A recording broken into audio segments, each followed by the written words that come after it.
എവിടുക്കാ പോണ്? ഞാൻ ആ തളപ്പോയിന്റെ പെരപ്പണി എടുക്കല്ലേ, അങ്ങോട്ടൊന്ന് പോവാ. കോയാക്കെന്നാ പെട്ടുന്നു. പോയ പറ്റൂന്നോ? പടച്ചമ്പുരാനെ, ഞാൻ അറിഞ്ഞില്ലല്ലോ. പോയേ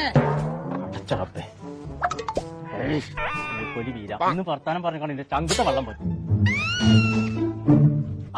എന്തേ പോന്നു? കുന്തം പോയോ? എന്നാ കുളത്തിലും തപ്പണം. ഞാൻ വാപ്പാനെ തലയിലെ തപ്പുന്നു. ഞാൻ തന്നെ ഒറ്റ കുട്ടൽ കുത്തിയാണല്ലോ. അഭിപ്രായം പറയാനാണ് എന്റെ ഔത്തുകൾ കയറരുത്. ഞാൻ പറയേണ്ടത് കേട്ടാ മതി. ഹൈദരാബാദിന്റെ തലച്ചോറൊക്കെ അങ്ങനെ തന്നെയാണ്. നീർക്കോലിയെ ടൈൽസിന്റെ പണി ബാക്കിണ്ട്.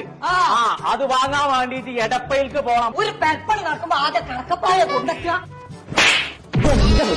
എത്ര കിട്ടാൻ മനസ്സിനോട് പറയാ. പോയോ? പോയേ. ഇവിടെ ഉണ്ടോ? എടപ്പയിലേക്ക് പോയി കണ്ട് ടൈൽസ് എടുക്കണം എന്നാ പറഞ്ഞതേ. ഓർക്ക് കോട്ടക്കലും കൊപ്പത്തും പട്ടാമ്പിയിലൊക്കെ കടണ്ടെന്ന്. കൊട്ടയിലൊക്കെ അപ്പം കൊടുന്ന് പട്ടിണി കിട്ടിട്ട് എത്താ കാര്യം പോയേ.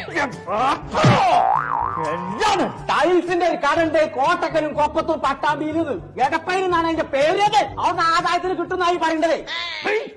എന്നാ അതാണ്ട് നേരത്തെയാണ് ചച്ചാ പോയത്. പോയേ എനിക്ക് ചെവിയാട്ടല്ലോ. അവിടെ നല്ല മോഡലും ഉണ്ടല്ലോ, പൈസക്ക് ആക്കണ്ടേന്ന്. നടക്കേ. പടച്ച റബ്ബേ, അതിന് നടന്നെത്തോ? ഇങ്ങോട്ട് ഇറങ്ങി നടക്കേ.